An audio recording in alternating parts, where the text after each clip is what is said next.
يلا فيديو جديد. الفيديو بتاعنا النهارده مختلف زي ما انتم شايفين كده. غيرت المسحوق بتاعي، يعني على قد ما بنقدر كده بنحاول نغير او نعمل الحاجات اللي هي فيها مقاطعه، يعني على قد ما بنقدر. ربنا ينصر الشعب الفلسطيني يا رب، ربنا ينصرهم ويعينهم على اللي هم فيه، ربنا يقويهم يا رب ويصبرهم. يعني على قد ما بنقدر بنحاول الحاجه اللي بنقدر نعملوها وبندعي طبعا ربنا ينصرهم يا رب.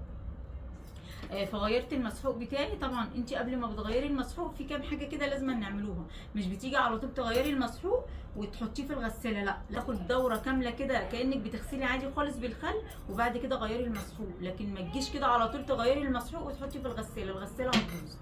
يعني ما شاء الله عندي بقالها كتير قوي ومحافظه على كده. غيرت اي مسحوق عملت فيها حاجه ومن غير كمان ما اغير المسحوق ليها مره كده تقوم جايه عامله لها الدوره دي بالخل، بتحافظ عليها، والخل كمان بيطهر اي حاجه. فغيرت وجبت اوكس. على فكره انا كنت بستخدم اوكس على طول، كان بيعجبني، فبعد كده ارتحت البرسيل.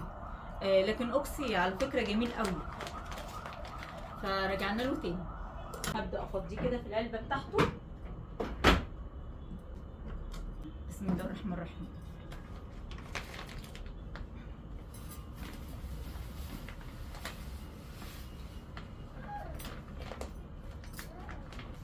التربو ده على فكره حلو قوي، بيحافظ على البرسيل يعني الاخر حبين.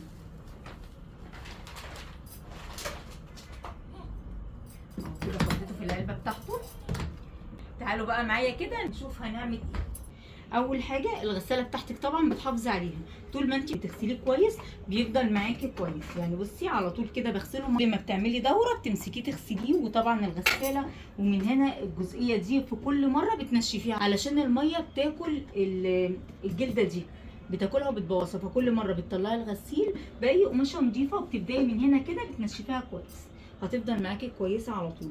والدرج ده كمان بيتغسل على طول في كل مره. ازازه خل اهي لسه بفتحها، يا ريت تكون بنوع نضيف يعني، وهفضيها كلها في الدرج.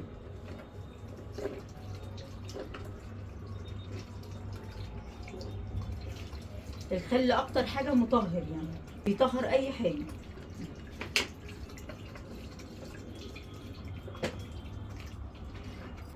واحط لها كمان اوكس في الدرجين كانك بتغسلي عادي. هخليها على ال 500 دي العصر يعني، وهخليها كمان على 60 درجة الحرارة. عاوزة مية سخنة بس كده، وهتشغليها. هتسيبيها بقى لحد ما تشطف وتغسل مع نفسها، وخلاص على كده. في اي مرة بتغيري فيها المسحوق انصحك تعملي كده علشان تحافظي على الغسالة بتاعتك. اهو شايفين كده الرغاوي عاملة ازاي كده، بتلف اهي كأن فيها غسيل، واضح كده. بس كده بتغسل طبعا نفسها كويس من اي ميكروب اي حاجه. فيعني مهمه قوي ان انت يعني كل 3 شهور، مش هقولك يعني كل 3 شهور اعملي الدوره دي، بس ضروري قوي ان انت تعمليها. هتغيري بقى مسحوق مش هتغيري مسحوق، المهم ان انت تعملي كده نظافه للغساله.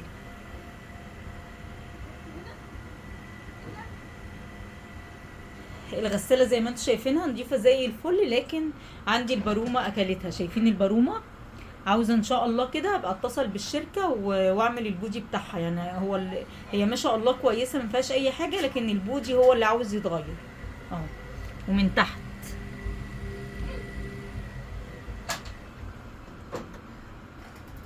بس كده. هو ده الفيديو بتاعنا، يا رب يكون استفدتوا منه. فيديو بسيط وصغير كده. يلا لو الفيديو بقى عجبكم ما تنسينيش باللايك والشير والسبسكرايب عشان يوصل لكم كل جديد. اشوفكم ان شاء الله على خير، مع الف سلامه.